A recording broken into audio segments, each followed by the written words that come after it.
ವ್ಯಕ್ತಿ ಕೈಯಲ್ಲಿ 10 ಲಕ್ಷ ರೂಪಾಯಿ ಇದೆ, ನಾನೊಂದು ಉದ್ಯಮ ಸ್ಟಾರ್ಟಪ್ ಶುರು ಮಾಡಬೇಕಾಗತ್ತೆ, ಇನ್ವೆಸ್ಟ್ಮೆಂಟ್ ಯಾವ ರೀತಿ ಜಾಣತನ ತೋರಿಸ್ಬೇಕು? ಸೊ ಹಾರ್ಸಸ್ ಫಾರ್ ಕೋರ್ಸಸ್ ಅಂತಾರೆ.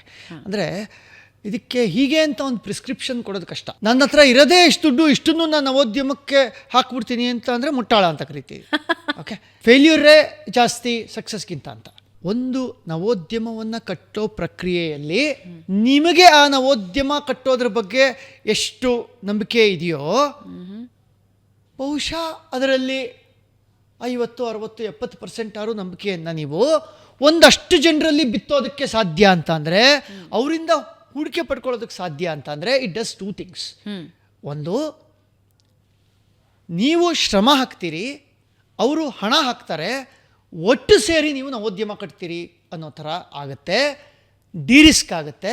ಮತ್ತು ಇನ್ನೊಬ್ಬರ ಥಾಟ್ ಪ್ರೊಸೆಸ್ ಕೂಡ ಇದರಲ್ಲಿ ಇನ್ವಾಲ್ವ್ ಆಗುತ್ತೆ.